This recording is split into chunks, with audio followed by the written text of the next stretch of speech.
Hello friends, welcome back to my channel earth mom Dehradun. मैं हूं ज्योति और वेलकम है आप सभी का मेरे चैनल में। अगर आप चैनल में नए हैं तो चैनल को सब्सक्राइब ज़रूर करना, वीडियो पसंद आएगी तो लाइक भी करना, साथ ही साथ कमेंट सेक्शन में कमेंट करके ज़रूर बताना कि आप लोगों को मेरा वीडियो कैसा लगा। इस वीडियो के नीचे मुझे मैक्सिमम कमेंट्स आप लोगों से चाहिए, क्योंकि आप सब लोगों के कमेंट्स ना कभी कभी वो इलाज कर देते हैं जो शायद कभी कभी बातें नहीं कर पाती। तो आप लोग मैक्सिमम इस वीडियो के नीचे आज कमेंट ज़रूर करना। और चलिए इसी के साथ आज का रिएक्शन वीडियो शुरू करते हैं। मैंने इससे पहले वाला वीडियो कल रात में ही शूट कर लिया था, जैसे कि मैंने अपनी पहली वीडियो में बताया भी था कि वीकेंड है, तो मैं इसी उम्मीद के साथ लास्ट वीडियो रिकॉर्ड करके सोई थी कि आज सब कुछ सही हो गया है और कल वीकेंड पे हमें एक पॉजिटिविटी के साथ एक नए दिन की शुरुआत देखने को मिलेगी। सो मैं भी थोड़ा सा लेज़ी और बहुत देर के बाद मैंने तकरीबन 12 साढ़े 12 बजे के करीब फ़ोन अपने हाथ में लिया। जैसे ही मैंने अपने फ़ोन का नेट ऑन किया, इतने सारे डीएम्स और मैं समझ नहीं पाई कि ये अचानक क्या हुआ, क्योंकि नाइट में सीन हमें ठंडा होता हुआ नज़र आया था और हमें ये उम्मीद लगी थी कि चीज़ें शायद अब ठीक हो जाएंगी और कल से होपफुली कुछ नया तमाशा सोशल मीडिया पे नहीं होगा। लेकिन कभी कभी चीज़ें हमारी कल्पना से विपरीत हो जाती हैं और जो चीज़ें हम उम्मीद नहीं करते, एक्सपेक्ट नहीं करते, वो सारी चीज़ें हो जाती हैं। तो वैसे ही कुछ हुआ। जैसे ही मैंने डीएम खोला, एक नहीं दो नहीं, अब मैं गिनती भी नहीं बता सकती कि कितने सारे लोगों के मैसेजेस मुझे आए हुए थे, कितने सारे कमेंट्स मेरी उस वाली वीडियो के नीचे आए हुए थे जो मैंने कल रात में शूट करके आज के लिए शेड्यूल करी हुई थी। उसके बाद जब मैंने चीज़ें पढ़ी तो मुझे भी बहुत ज़्यादा डिसअपॉइंटमेंट फील हुआ। लेकिन आज का ये वीडियो मैं रिएक्शन के मोटिव से नहीं बना रही हूँ, जस्ट अपनी कुछ पॉइंट ऑफ व्यू, अपना कुछ तजुर्बा, अपना कुछ एक्सपीरियंस और एक फेलो क्रिएटर होने के नाते मैं आज ये वीडियो अपना बना रही हूँ। और बोलना इसीलिए ज़रूरी है क्योंकि सोशल मीडिया पे ये बात आई है। अगर ये बात सोशल मीडिया पे नहीं आती तो फिर इस बारे में बात करने का वाकई में हमें और आपको कोई भी हक नहीं होता। लेकिन जब ग्लोबल प्लेटफॉर्म में कोई चीज़ आती है तो उस प्लेटफॉर्म पे बोलने का हक ऑटोमेटिकली सभी लोगों को मिल जाता है। तो शुरुआत करेंगे पहली कम्युनिटी से जो सचिन ने अपने चैनल से पोस्ट करी थी मनीषा के लिए। वो कम्युनिटी शायद आप लोगों में से सब लोगों ने अभी तक पढ़ ली होगी, क्योंकि आप ही सब ने मुझे भेजी है। सो डेफिनेटली आप सब ने वो ज़रूर पढ़ी होगी। एक बार फिर भी मैं यहाँ पे पढ़ लेती हूँ और पर कम्युनिटी पे मैं अपना रिएक्शन दूंगी, एक एक कम्युनिटी की एक एक लाइन पे जितना बेस्ट मैं दे पाऊँ उस बेस्ट तरीके से मैं उस चीज़ का जवाब दूंगी। तो ये कम्युनिटी लिखने वाले सचिन है, सचिन के ऑफिशियल चैनल से कम्युनिटी आई है। सबसे पहले जो कम्युनिटी थी वो ये थी, अब किसी भी हालत में मनीषा सचिन साथ नहीं होंगे। डैश मंजूर है लेकिन मनीषा का साथ मंजूर नहीं है। कोई वीडियो नहीं आएगा अब मेरा। अब किसी भी हाल में मनीषा सचिन साथ नहीं होंगे। मनीषा सचिन तो हर हाल में साथ होंगे और किसी हाल में नहीं, मनीषा सचिन हर हाल में साथ ही होंगे, क्योंकि सचिन मनीषा को ही हम लोगों ने पिछले 3 साल से 4 साल से देखा है, जाना है। तो मनीषा के साथ से सचिन और सचिन के साथ से मनीषा, ये हर हाल में अलग हो ही नहीं सकते। मैं ये भी समझ रही हूँ कि जिस कंडीशन में इन्होंने ये लिखा है, इनका स्टेट ऑफ माइंड इस समय पे क्या होगा। जब हस्बैंड वाइफ के बीच में झगड़े होते हैं, लड़ाइयाँ होती हैं, तो अक्सर हम लोग अपना टेम्परामेंट लूज़ कर देते हैं। अक्सर हम लोग गुस्से में इतने ज़्यादा अंधे हो जाते हैं और बेसिकली ये गुस्सा मेल्स पे ज़्यादा हावी हो जाता है। फीमेल फिर भी ये सोचती हैं कि मैं अपने घर के जो झगड़े हैं वो चार दीवारी से बाहर ना करूं, लेकिन आदमियों का ये नेचर होता है, या मैं क्या बोलूं कि ये उनको गॉड ने इतना टॉलरेंस दिया ही नहीं होता कि वो अपनी चीज़ें घर के अंदर चार दीवारी के अंदर सॉर्ट करें। वो लोग हमेशा बाहर बाहर को भागते हैं। आपने अक्सर अपने घर में भी ये चीज़ें देखी होगी कि जब भी हस्बैंड वाइफ की लड़ाई होती है, वाइफ की पिच हमेशा लो होती है चाहे उसकी गलती हो भी ना, और हस्बैंड की पिच हमेशा हाई होती है चाहे वो 100 गलतियां करके आए हुए हों।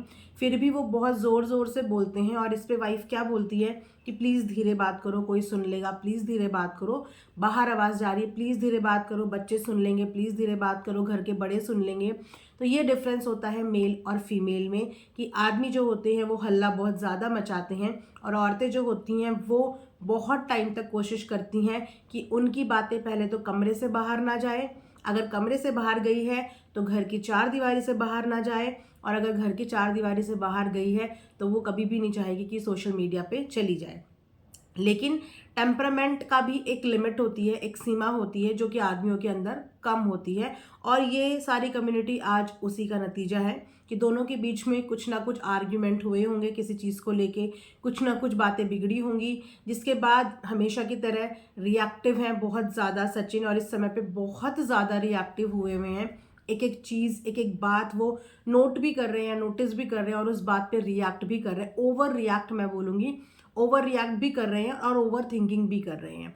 अब इनको जिस चीज़ पे काम करना चाहिए वो इन्हीं चीज़ों पे काम करना चाहिए कि अपनी वाइफ का विश्वास से वापस से कैसे गेन करें, क्योंकि अगर वाइफ ने अपने कुछ सवाल, कुछ कंसर्न कल दिखाए थे, तो उन कंसर्न पे वर्कआउट करने की बजाय अगर आप इस तरीके से रिएक्ट करोगे तो ये समझदारी नहीं होती। मैं ये भी समझ रही हूँ कि गुस्से में हम सामने वाले से समझदारी की उम्मीद भी नहीं कर सकते कि आप गुस्से में हो तो आप समझदार हो जाओ।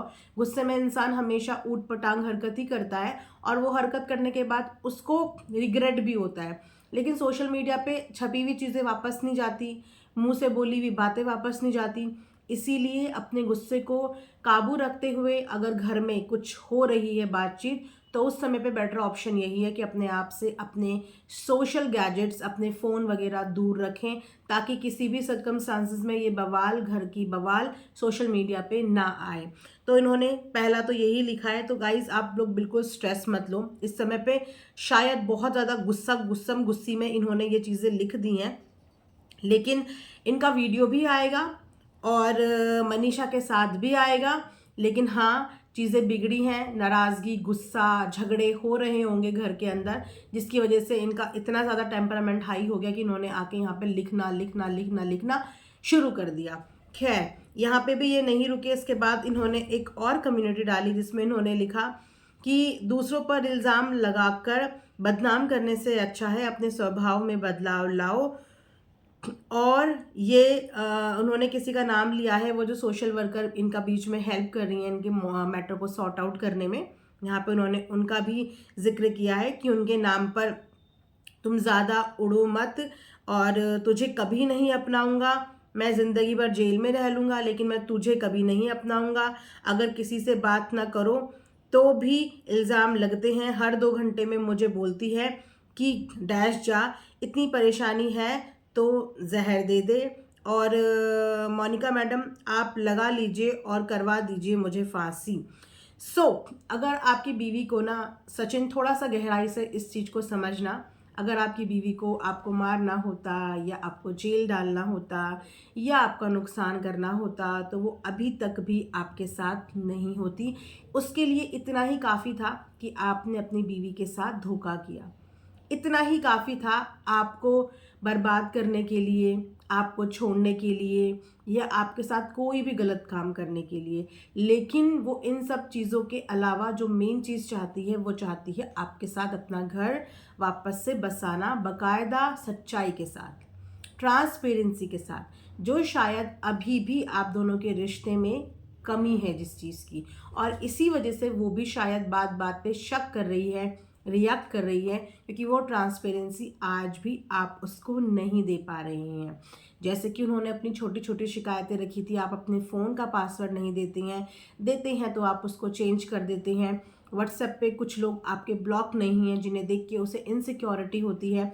थोड़ा सा उसकी जगह रह के सोचिए आप यहाँ पे कि एक बीवी को आप लोगों ने 1.5 साल तक धोखा दिया है, 1.5 साल तक आप उसे हर छोटी बड़ी बात पे झूठा साबित करते रहे कि अरे तू गलत सोच रही है, अरे तू ये शक कर रही है, तू वो शक कर रही है, लेकिन लास्ट में क्या इस बात का अंजाम हुआ कि उसका शक सही था।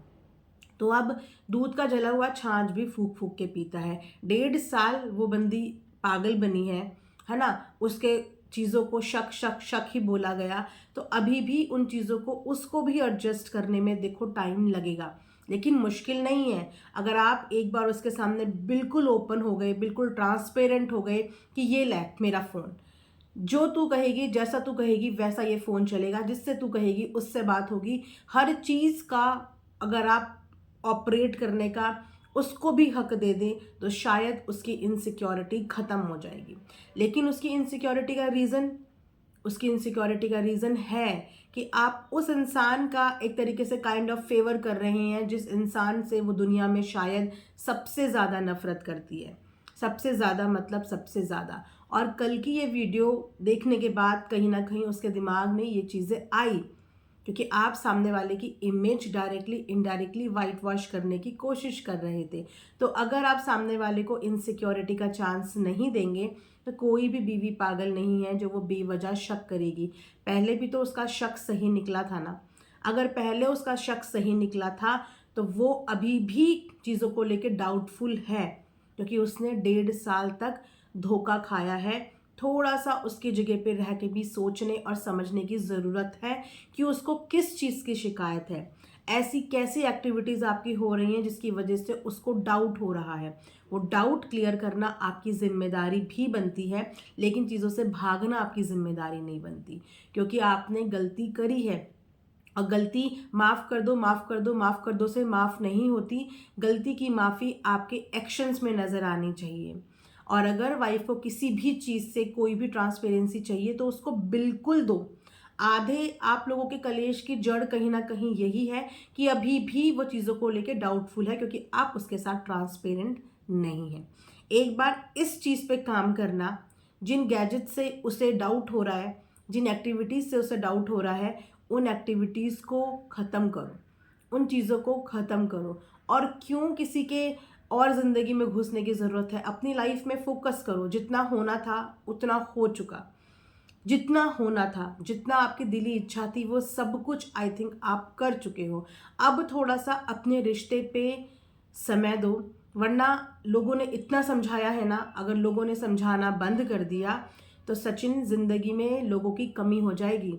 बात करने के लिए लोग ढूंढोगे पर कोई मिलेगा नहीं, क्योंकि हर इंसान एक बार समझाता है, 2 बार समझाता है, 3 बार समझाता है, हर बार नहीं समझाता, छोड़ के चला जाता है। और अगर सब छोड़ के चले गए ना तो इंसानों के लिए तरस जाओगे और अपने आसपास कोई इंसान बात करने के लिए नहीं मिलेगा। सब लोग छोड़ के चले जाएंगे और कोई इंसान नहीं मिलेगा। समय रहते हुए अपने आप को संभालने की ज़रूरत है। समय रहते हुए अपने दिमाग को ठीक से काम लाने की ज़रूरत है, वरना पैसा, मकान, दौलत, धन सब कुछ यहीं रह जाएगा और अपने हाथों से आप सारे इंसानों को खो दोगे। जिसकी आज की डेट में सबसे ज़्यादा मूल है वो है इंसानों का, है ना। इसके अलावा एक और कम्युनिटी इन्होंने यहाँ पे पोस्ट करी है, वो कम्युनिटी भी मैं पढ़ लेती हूँ, क्योंकि आप लोगों ने इतनी मेहनत से कम्युनिटी भेजी है। फिर बोलोगे कि दीदी हमने भेजी और आपने पढ़ी नहीं। जिसमें इन्होंने ये भी लिखा है कि बहुत जल्दी मनीषा दूसरी शादी कर रही है, खुश रहिए सब लोग। सिर्फ इन्होंने लिखा है गाइस, इस चीज़ से आप लोग बिल्कुल टेंशन मत लीजिए। मनीषा को अगर दूसरी शादी करनी होती तो मनीषा शायद ये सब चीज़ें पहले ही कर लेती और किसी के बोलने से किसी की शादी नहीं हो जाती।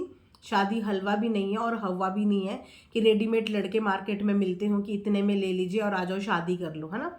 शादी is a very long process और उसके लिए सबसे पहले आपके विचार, आपका दिल, आपकी कंपैटिबिलिटी और आपके परिवार की रजामंदी ज़रूरी होती है, जो कि हवे में नहीं होती है। सो आउट ऑफ एंगर इन्होंने ये सब चीज़ें लिखी हैं। आप इन सब चीज़ों को माइंड बिल्कुल मत कीजिए।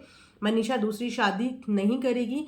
मनीषा इनके साथ ही अपनी घर गृहस्थी बसाने का कोशिश करेगी बाकायदा, अगर ये उस चीज़ को समझ पाएँ। वरना या तो मनीषा अकेले रहना प्रेफर करेगी, लेकिन दूसरी शादी मनीषा सोच भी नहीं सकती, क्योंकि जिस तरीके से ये कहीं ना कहीं प्यार में अंधे है ना, इनसे कहीं ज़्यादा अंधी प्यार में मनीषा है। गुस्से में वो बहुत कुछ बोलती होगी, जो कि एक वाइफ का हक भी बनता है। अगर एक वाइफ को 1.5 साल धोखा मिला है तो यार कम से कम 1.5-2 महीने तो गुस्सा बनता है ना। सालों साल तक वो इस चीज़ को भुला नहीं पाएगी, और जब जब उसे याद आएगी वो तब तब इस चीज़ पर डाउट करेगी, और इस डाउट को संभालना भी पड़ेगा और इसको हेल्दी वे में लेना भी पड़ेगा, क्योंकि बोलने का मौका आपने उसको दिया है। उसका शौक नहीं था आपको बोलना, वह तो आपको बहुत हाई लेवल की प्लेस देती थी अपनी ज़िंदगी में। तो अगर आपने उसको मौका दिया है और अब उसके पास वो मौका है, तो जब जब उसे चीज़ें डाउटफुल लगेंगी वो तब तब बोलेगी भी, और तब तब आपको उसे क्लियर भी करना पड़ेगा। आप इसको टॉर्चर का नाम मत दो, क्योंकि दूसरी कम्युनिटी में इन्होंने ये भी लिखा है कि मनीषा ने जो टॉर्चर मुझे किया है वो तो मैं कभी नहीं बता सकता, क्योंकि वो महान थी, महान रहेगी। सारी कमी मुझ में थी और मुझ में ही है, और ताली एक ही हाथ से बजी है। सबसे पहली बात कि बीवी का गुस्सा टॉर्चर करना नहीं होता, बीवी की नाराज़गी टॉर्चर करनी नहीं होती। आप चाहे इस बात को अभी फील नहीं कर पा रहे हैं, समझ नहीं पा रहे हैं, लेकिन इंसान अपनी ज़िंदगी में ऐसे लोगों के लिए तरसता है जो उसको गलत करने से रोके, जो उसको सही डायरेक्शन दे। क्योंकि गलत सलाह देने वाले, भड़काने वाले, आपको गलत डायरेक्शन देने वाले लोग आपको दुनिया में बहुत मिल जाएंगे, लेकिन जो आपको सही डायरेक्शन देता है ना, और आपको सही करने की कोशिश करता है, वो आपकी माँ ही होती है, और वो आपकी धर्मपत्नी ही होती है, जो कभी भी अपने बंदे को या अपने बेटे को गलत रास्ते पे चलने नहीं देना चाहती। तो अगर मनीषा ने टॉर्चर किया भी है, मनीषा ने आपको डांटा भी होगा, या हाथापाई भी करी होगी, या XYZ कुछ भी चीज़ें करी होगी, तो वो आपको सही दिशा में लाने के लिए, सही डायरेक्शन में लाने के लिए ही चीज़ें करी होगी। आप उसको टॉर्चर का नाम मत दो, क्योंकि पिछले 1.5 साल से आप सोचो कि आपने क्या क्या उसको बोला होगा, आपने क्या क्या उसके साथ किया होगा, आपने कितनी ह्यूमिलेशन करी होगी, आपने कितना इंसल्ट किया होगा। आप छोड़िए, जिनके साथ आप रिश्ते में थे उन्होंने भी आपकी बीवी का अपमान करने में कोई कसर नहीं छोड़ी, उसको भी मेंटल टॉर्चर कहते हैं, है ना। तो टॉर्चर जैसी चीज़ें ज़िंदगी में मियाँ बीवी के नहीं होनी चाहिए। हाँ, शिकवे शिकायत होते हैं, नाराज़गी में आप किसी से भी उम्मीद नहीं करते कि वो आपको बाबू सोना या जान ही बोले। जब गुस्से में आप सामने वाले की इतनी गंदी गंदी गाली खा के भी उसको जान जान बोल रहे हो, जो इंसान आपकी माँ को, बहन को, आपको इस तरीके से गालियाँ दे रहा है, इस तरीके से आपका इंसल्ट कर रहा है, और फिर भी अगर आपके मुंह से जान निकल रहा है, कि आप उसको मेंटल टॉर्चर नहीं बोलोगे? लेकिन अगर वही सब चीज़ें बीवी कर दे तो वो टॉर्चर होता है? नहीं, वो टॉर्चर नहीं होता, है ना। तो ये सारी कम्युनिटी आई, और इन कम्युनिटी के जवाब में खैर सचिन ने तो 3 से 4 कम्युनिटी डाली, लेकिन मनीषा की साइड से सिर्फ 2 कम्युनिटी आई, और वो दोनों कम्युनिटी वो थर्ड बंदे के लिए ही पॉइंट आउट करती है, क्योंकि वो थर्ड बंदा ही है आज इन सारे कलेश की वजह। भले ही एट प्रेजेंट वो उनकी ज़िंदगी में ना हो, लेकिन ये सब चीज़ें जो हो रही हैं वो उसी की वजह से हो रही हैं, वो ही रीज़न है। और इस रीज़न को मनीषा भी जानती हैं, और वो तमाम महिलाएं जानती हैं जो मनीषा के साथ कनेक्ट करती हैं, लेकिन सचिन ये चीज़ नहीं समझ पा रहे हैं कि उसके लिए वही औरत रीज़न है, और वही रीज़न रहेगी, क्योंकि उसकी वजह से उसकी ज़िंदगी के 1.5 अनमोल साल खराब हुए हैं। और आज भी जो आप लोगों के बीच में डाउट को लेके फाइट हो रही है ना, उसकी वजह भी वही है। अगर ये सीन आपकी ज़िंदगी में नहीं होता तो मनीषा आज आपके ऊपर डाउट नहीं कर रही होती, आज आपसे सवाल नहीं कर रही होती, आज आप लोगों के बीच में झगड़े नहीं हो रहे होते। बाकी सब कपल्स की तरह आप लोगों की ज़िंदगी भी चलती जैसे आपके सारे दोस्तों की चल रही है, आपकी ज़िंदगी भी वैसे चलती। तो उसके लिए वजह हमेशा वही है और वही रहेगी, और तब तक रहेगी जब तक आप लोगों के रिश्ते नहीं सुधर जाते, क्योंकि वो अब आपकी ज़िंदगी से निकली है, लेकिन निकलने के बाद आप उस ज़िंदगी को सही करने में शायद अपना 100% कॉन्ट्रीब्यूशन नहीं दे रहे हो। सिर्फ आप अपना रोना, अपना दुख, अपना धोखा लेके बैठे हो, लेकिन आप सामने खड़ी हुई अपनी बीवी को नहीं देख पा रहे हो कि उसको भी इक्वल धोखा, इक्वल अपमान और इक्वल शॉक लगा है। जितने मी टाइम की ज़रूरत आपको है, जितनी आउटिंग की ज़रूरत आपको है, उतनी ही ज़रूरत आपकी वाइफ को भी है। और सबसे ज़्यादा ज़रूरत है आप दोनों को एक दूसरे के साथ टाइम स्पेंड करने की, एक दूसरे के साथ क्वालिटी टाइम स्पेंड करने की। यहाँ पे मनीषा ने जो कम्युनिटी लिखी है मैं वो भी आप लोगों को बता देती हूँ। फिलहाल आप लोगों को ये कम्युनिटी नहीं मिलेंगी, क्योंकि इन लोगों ने आउट ऑफ एंगर तो ये सब चीज़ें करी, लेकिन उसके बाद डिलीट कर दी या डिलीट करवा दी। फिलहाल सोशल मीडिया पे इन्होंने कम्युनिटी डिलीट कर दी है, जिसपे मनीषा ने कम्युनिटी डाली थी कि दूसरों का घर उजाड़ कर अपना घर बसा लिया, अब मेरा घर उजाड़ कर दूसरों का घर बसाने का इरादा बना लिया, पर मैं ऐसा कभी नहीं होने दूंगी, अपनी जगह किसी को लेने नहीं दूंगी।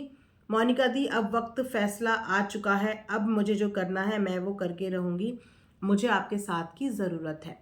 उसके बाद इन्होंने एक और कम्युनिटी पोस्ट करी, बेसिकली मनीषा ने, एक औरत की वजह से जो हो रहा है आज तक सिर्फ उसकी वजह से लड़ाई हुई है मेरी ज़िंदगी में, खुश नहीं रहोगे तुम, देख लेना भगवान तुम्हें कभी माफ़ नहीं करेगा। उस तरह मेरे पति को छीनने की कोशिश की और अब मेरा सब कुछ बर्बाद कर दिया। जैसे कि मैंने बोला ना कि मनीषा की ज़िंदगी में तो सबसे बड़ी जो विलन है वो वही औरत है, और जो मियाँ बीवी के बीच में तीसरा इंसान आता है ना, वो ज़िंदगी भर सबसे बड़ा विलन ही रहता है। और उस विलन की कैटेगरी में कोई और आ ही नहीं सकता। जब जब उसकी लड़ाई होगी, जब जब उसको उसका पति कुछ भी बोलेगा, तब तब वो उसको कोसेगी, तब तब वो उसको कोसेगी, और उसको कोसने का मौका देने वाले ये लोग खुद हैं। और अभी भी शायद चीज़ों को दिल दिमाग से समझ नहीं पा रहे हैं कि कैसे अपनी न्यू घर गृहस्थी की हम लोग शुरुआत करें, कैसे हम रिफ्रेश बटन दबाएं कि चीज़ें सुधर जाए। यहाँ पे सचिन ने कम्युनिटी में मनीषा के पेरेंट्स को भी बीच में ड्रैग किया है और उनके पेरेंट्स के लिए भी लिखा है, ज़िंदगी तुम्हारे माँ बाप ने बर्बाद कर दिया, वक्त वक्त पे पैसे भेजे और आज तुम्हारे माँ बाप मेरे हाथों से बनाए हुए घर से निकलने को बोले।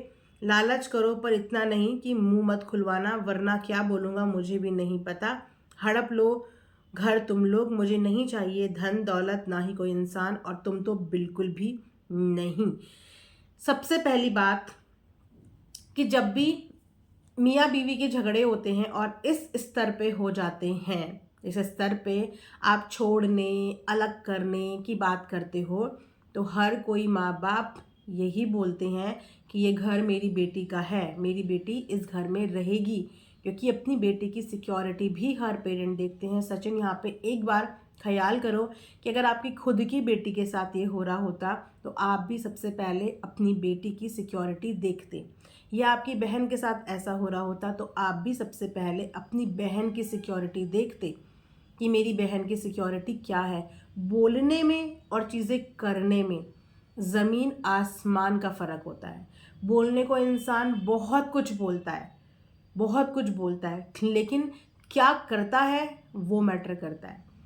अगर किसी भी कहा सुनी में या किसी भी आर्ग्यूमेंट में उन्होंने घर लेने की या चीज़ें लेने की बात करी होगी, तो वो सिर्फ बात करी होगी, उन्होंने उस चीज़ पे इम्प्लीमेंट नहीं किया। क्योंकि अगर इम्प्लीमेंट करने वाले वो लोग होते, पहली ही चोट में अपनी बेटी को उठा के ले जाते, या पहली ही चोट में आपकी बीवी आपके पास से चली जाती। आपकी बीवी ने हर बार आपको मौका दिया है, क्योंकि वो इस रिश्ते को कहीं ना कहीं सबसे पहले चलाना ही चाहती है। लेकिन अगर आप चलाने का कोई ऑप्शन उसके पास छोड़ोगे ही नहीं, कोई ऑप्शन नहीं छोड़ोगे, तो वो गुस्से में ऐसे फैसले लेगी। लेकिन फैसले लेने और उन्हें करने दोनों में ज़मीन आसमान का फ़र्क होता है। आज एक छोटी सी बात आपको इतनी चुभ गई कि आपके बनाए हुए घर में, सबसे पहली बात तो वो आपका बनाया हुआ घर नहीं है, वो आप दोनों का बनाया हुआ घर है। आपकी ज़िंदगी की हर एक छोटी से बड़ी चीज़ में मनीषा का कंट्रीब्यूशन रहा है।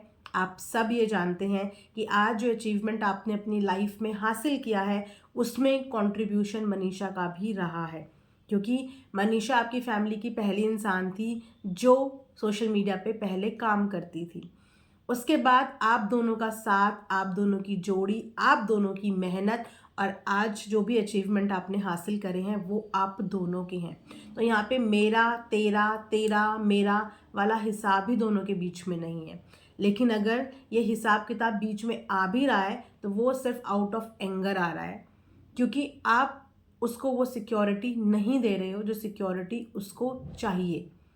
और वो सिक्योरिटी उसको धन दौलत चैनल घर नहीं, आपसे चाहिए। और जब आप वो सिक्योरिटी नहीं दोगे, फिर इंसान इन चीज़ों के बारे में बोलता है, लेकिन क्या करता है, मैटर वो करता है, बोलना मैटर नहीं करता है। डेफिनेटली हो सकता है कि फाइट में हीट ऑफ द मोमेंट उन्होंने ये सब बातें बोली हों, लेकिन प्लीज़ इतनी बातों को दिल पे मत लो, इतनी बातों का बवाल मत मचाओ।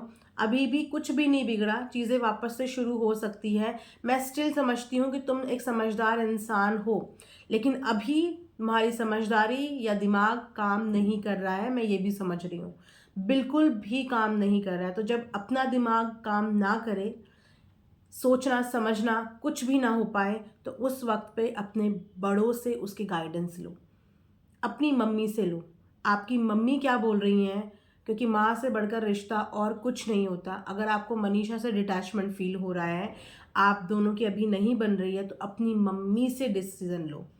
अपनी मम्मी से बात करो, उनसे पूछो कि मम्मी मुझे क्या करना चाहिए, मुझे कैसे करना चाहिए।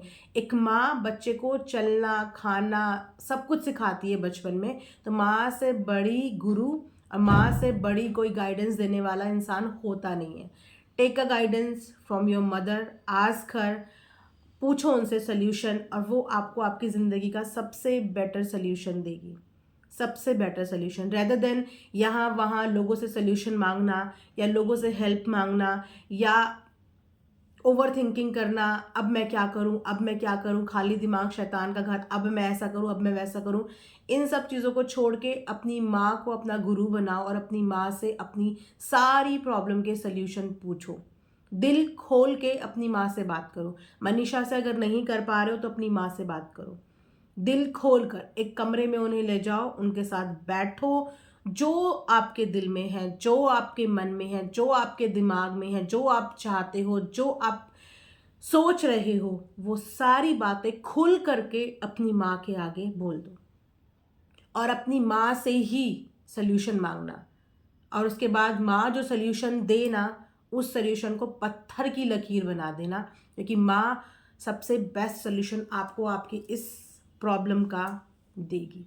मैं कभी भी किसी का घर तोड़ने में बिलीव नहीं करती, क्योंकि 24 घंटे के अंदर आप दोनों क्या क्या सफ़र कर रहे हो, क्या आप दोनों के बीच में हो रहा है, मुझे वो चीज़ें नहीं पता। कुछ 10-15 मिनट के व्लॉग के आधार पे चीज़ें मैं देखती हूँ, उस पर मैं रिएक्ट करती हूँ, इसीलिए मुझे नहीं पता कि 24 घंटे किसी की ज़िंदगी में क्या चल रहा है। हाँ, लेकिन आज की कम्युनिटी देख के दोनों की ये पता है कि दोनों के बीच में झगड़ा हुआ है और मेजर झगड़ा हुआ है। और अगर ये रिश्ता वाकई में टॉक्सिक हो चुका है और इस रिश्ते में कोई गुंजाइश नहीं है और टॉक्सिसिटी ही टॉक्सिसिटी है, तो फिर ऐसे रिश्ते को चलाने में कोई भी फ़ायदा नहीं है। ऐसे इंसान के पीछे भागने में कोई भी फ़ायदा नहीं है जिस इंसान ने आपके पास आना ही नहीं है। अगर वो इंसान इस बात का डिसीज़न ले चुका है, तो फिर ऐसे रिश्ते में बंध के अपना समय ख़राब करना, अपनी तबीयत ख़राब करना और अपनों की तबीयत ख़राब करने जैसा हो जाएगा। एक ये तो फिर वही हिसाब हो जाएगा कि दोनों ज़िद पे अड़े हैं। एक की ज़िद थी मुझे वो चाहिए, दूसरे की ज़िद है मुझे ये चाहिए। तो ऐसे टॉक्सिक माहौल में दोनों नहीं जी पाओगे और इन दोनों की वजह से इनके पेरेंट्स नहीं जी पाएंगे। पूरा का पूरा परिवार खराब हो रहा है, बर्बाद हो रहा है। तो अगर 1% भी चांस है तो उस 1% के लिए अपने रिश्ते को बचाने की कोशिश करो। लेकिन अगर 1% भी चांस नहीं रह गया तो फिर उस रिश्ते में अपनी एनर्जी, अपना टाइम, अपना वक्त, अपने इमोशंस बर्बाद करने का कोई भी फ़ायदा नहीं है। या तो चीज़ें आर होती हैं या तो चीज़ें पार होती हैं, लेकिन इज्जत के साथ, एक गुड नोट पे, गंदे तरीके से नहीं, है ना। तो इस चीज़ को डेफिनेटली कंसिडर करना। मैंने ये रिएक्शन वाले मोटिव से नहीं बनाया है, क्योंकि बहुत सारे लोग मुझे डीएम कर रहे थे कि दीदी इस मैटर पे गुस्से में बिल्कुल भी काम नहीं होगा, आप प्लीज़ अपने एंड पे दोनों को समझाओ। तो मैं प्राइवेट पर्सनल बातें कर रहा हूँ, मैं बिल्कुल भी बिलीव नहीं करती। मैं जो बोलती हूँ अपफ्रंट अपनी वीडियो के माध्यम से बोल देती हूँ। अगर कभी कोई बात किसी को क्लिक कर जाए तो देखिए, इससे अच्छी कोई बात हो ही नहीं सकती। लेकिन फ़िलहाल यही बोलूँगी कि घर की चार दीवारी की बातें कोशिश करो कि चार दीवारी के अंदर ही रहें, ये चीज़ें बाहर ना आए। रिश्ते में 1% भी गुंजाइश है तो उसके लिए काम करो, लेकिन अगर सारी गुंजाइशें ख़त्म हो चुकी हैं तो फिर उस टॉक्सिक रिलेशनशिप में रह के एक दूसरे का वक्त, टाइम, एनर्जी और हेल्थ ख़राब ना करो। इसी में समझदारी है।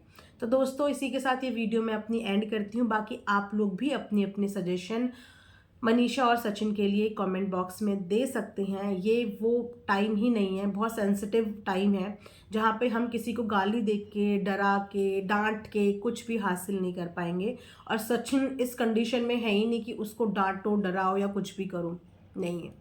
तो कभी कभी जो चीज़ें नफ़रत से या गुस्से से नहीं होती, वो हम लोग प्यार से हासिल कर लेते हैं। तो एक बार आप लोग भी ट्राई कीजिए, कोशिश करते हैं, देखते हैं। एटलीस्ट अगर ये हमारी कोशिश थोड़ी भी काम कर गई तो ये सोचिए कि हमें ऊपर वाले का कितना आशीर्वाद मिलेगा, है ना।